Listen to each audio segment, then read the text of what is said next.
Hello दोस्तों, स्वागत है मेरे YouTube चैनल पर, जहां डर और रोमांच आपकी रातों की नींद उड़ा देंगे।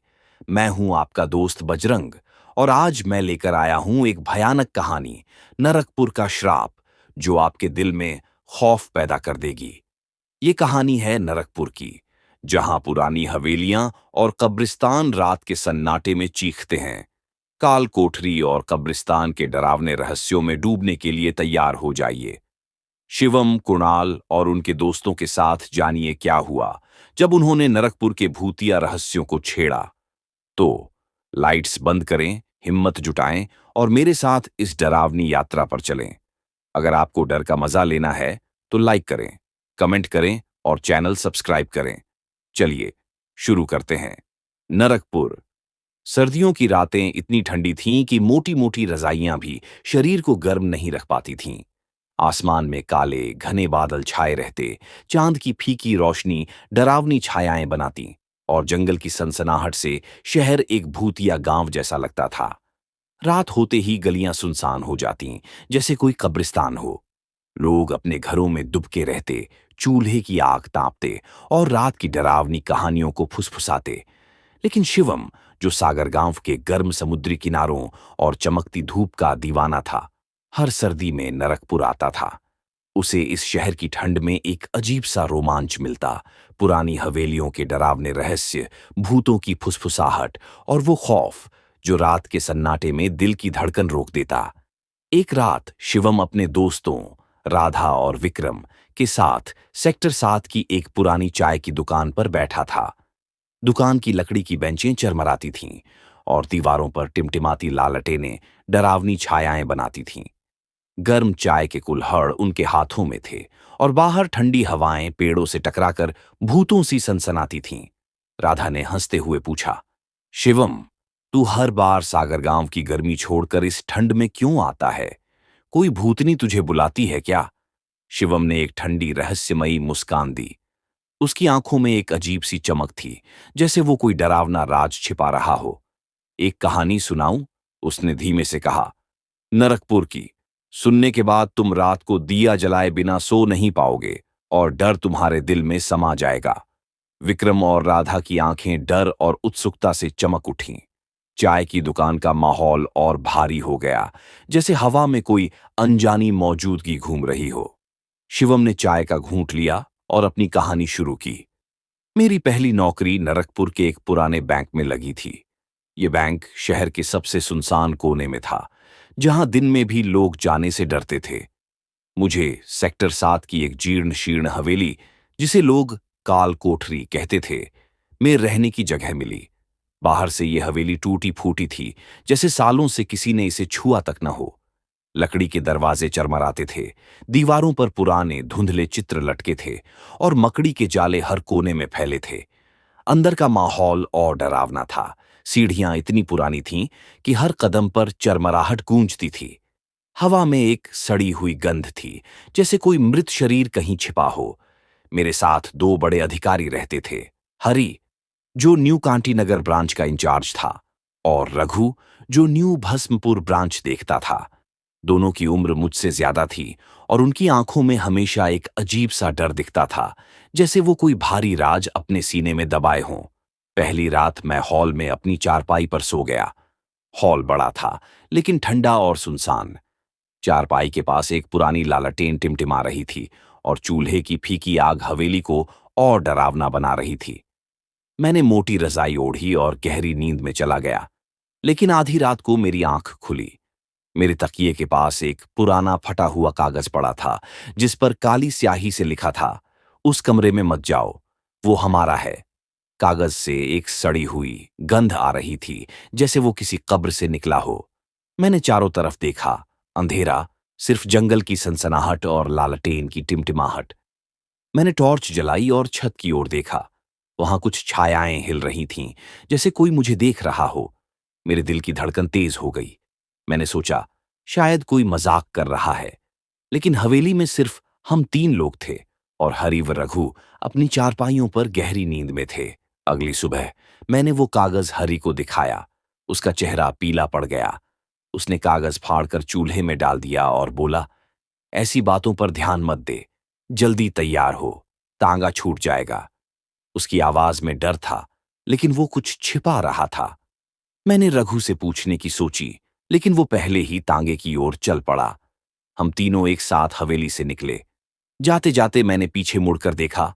हवेली की एक खिड़की खुली थी और उसमें से लालटेन की रोशनी तेजी से टिमटिमा रही थी, जैसे कोई भूत मुझे ताक रहा हो। मैंने हरी की तरफ इशारा किया। सर, वो खिड़की। लालटेन जल रही है। हरी और रघु ने एक साथ चिल्लाकर कहा, हम तीनों बाहर हैं, भूल जा। उनकी आवाज में ऐसा खौफ था कि मेरी रीढ़ में सिहरन दौड़ गई। हरि ने गुस्से में कहा, शिवम, ज्यादा सवाल मत कर। मुख्य दरवाजा सिर्फ कुंडी से बंद है, ताला नहीं। चल। रघु ने धीरे से कहा, कोई और आने वाला है, इसलिए दरवाजा खुला छोड़ा। लेकिन उनकी आंखों में डर साफ दिख रहा था, जैसे वो किसी भयानक सच को छिपा रहे हों। उस दिन बैंक से लौटते वक्त मैंने देखा, मुख्य दरवाजा वैसा ही खुला था, लेकिन उस कमरे की खिड़की और लालटेन बंद थीं। मैंने सोचा, शायद हवा का खेल है या कोई पुरानी हवेली की आदत। हमने अंदर से दरवाजा कुंडी से बंद किया और चूल्हे पर रोटियां सेंकीं। हरि ने एक पुरानी बोतल से देसी शराब निकाली और हम ताश खेलने लगे। लेकिन मेरी नजर बार बार उस कमरे के लकड़ी के दरवाजे पर थी। उसमें कुछ था जो मुझे बुला रहा था, जैसे कोई भूत मेरे दिमाग में घुस रहा हो। रात गहराती गई और हवेली की चरमराहट और तेज हो गई। हर बार जब हवा तेज चलती, मुझे लगता कि कोई मेरे कान में फुसफुसा रहा है।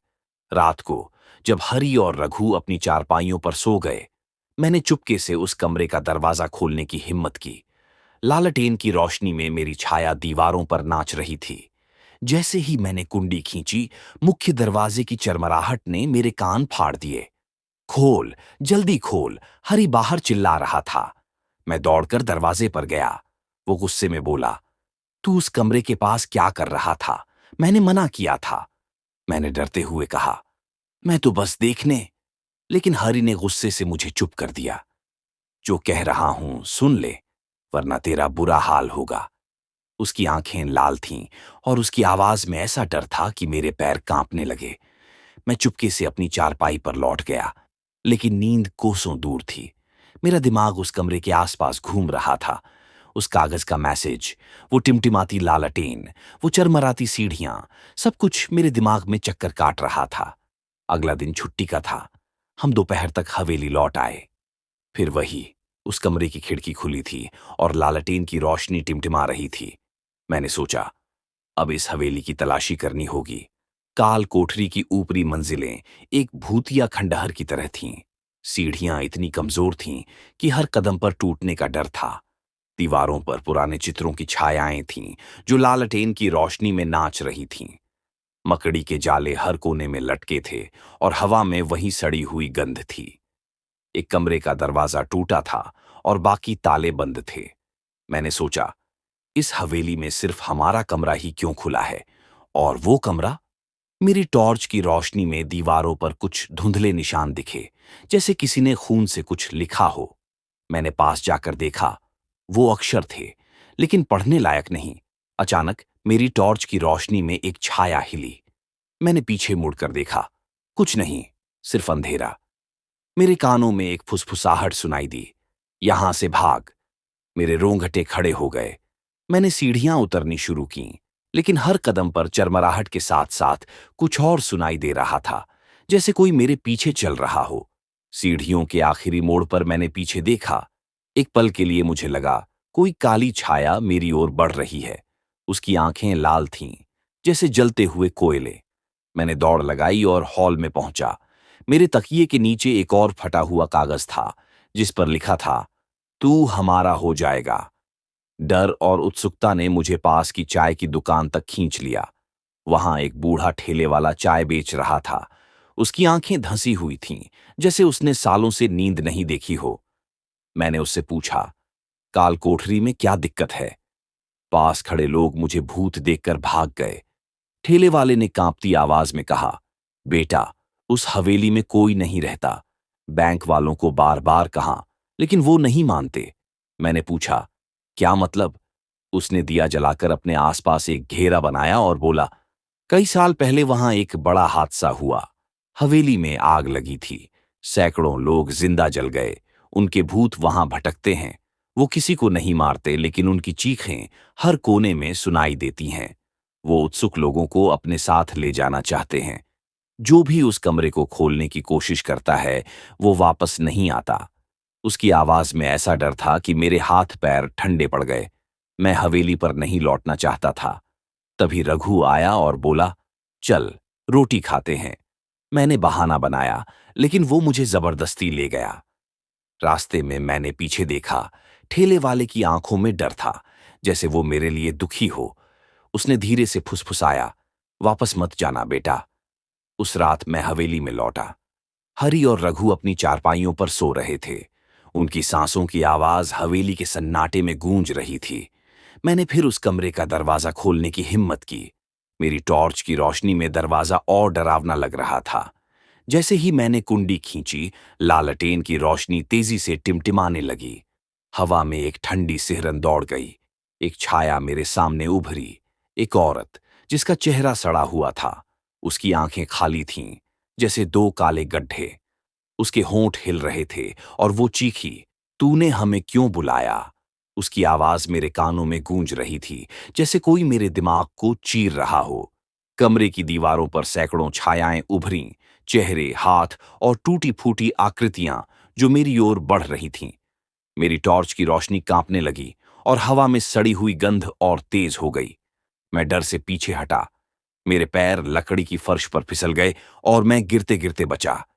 दरवाजा अपने आप जोर से बंद हो गया और मुख्य दरवाजे की चरमराहट फिर सुनाई दी। मेरे कानों में वही चीख गूंज रही थी, तू हमारा हो जाएगा।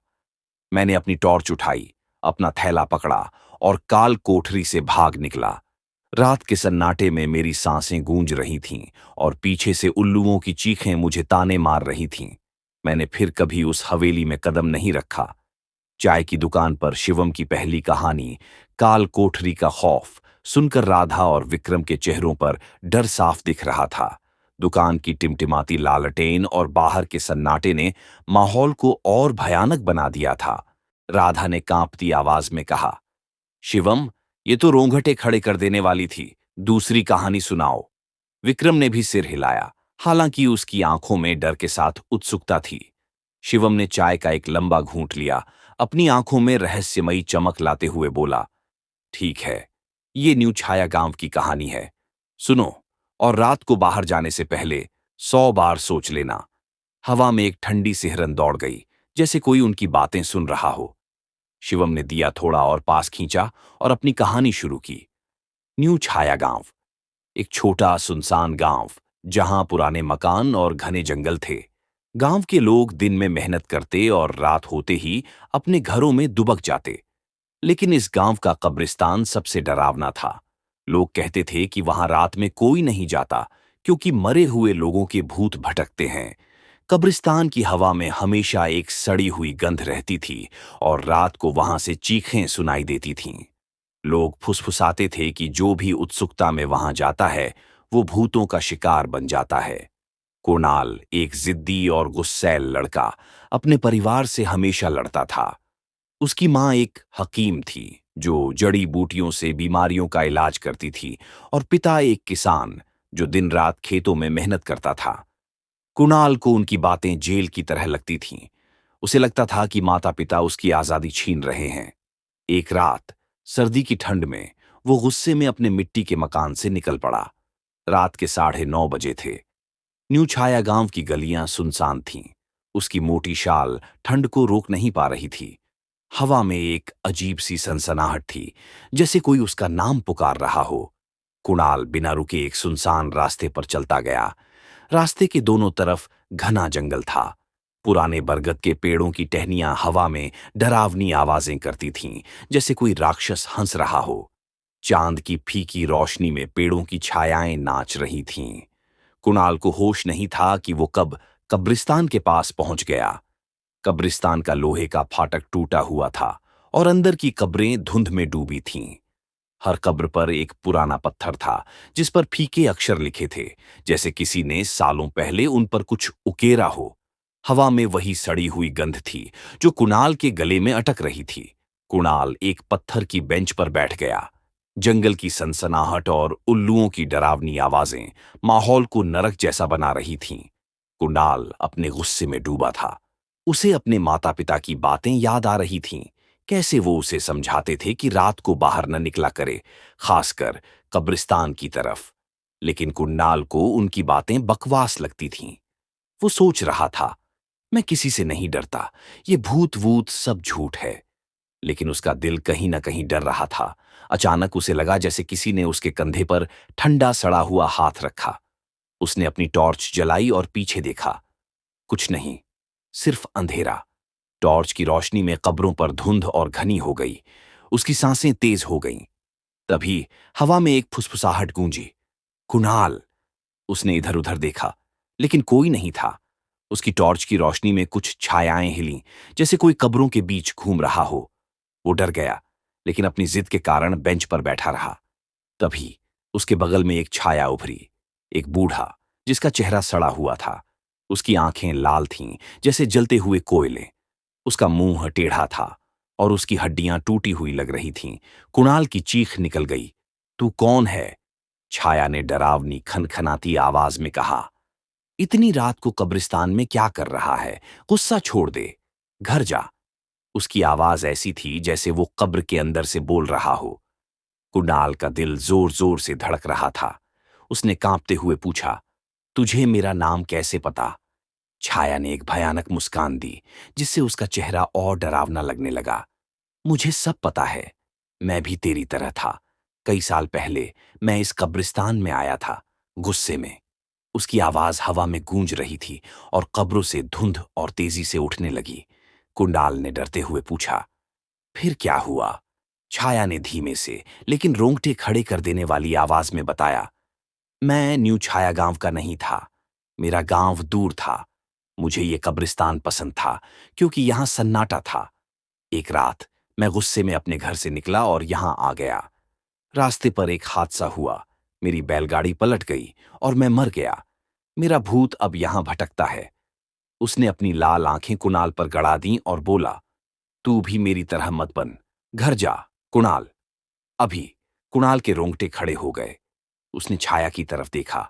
उसका चेहरा अब और डरावना हो रहा था। उसका सिर हवा में तैर रहा था, जैसे वो कब्र से निकलकर हवा में लटक गया हो। वो चीखा, घर जा, कुणाल।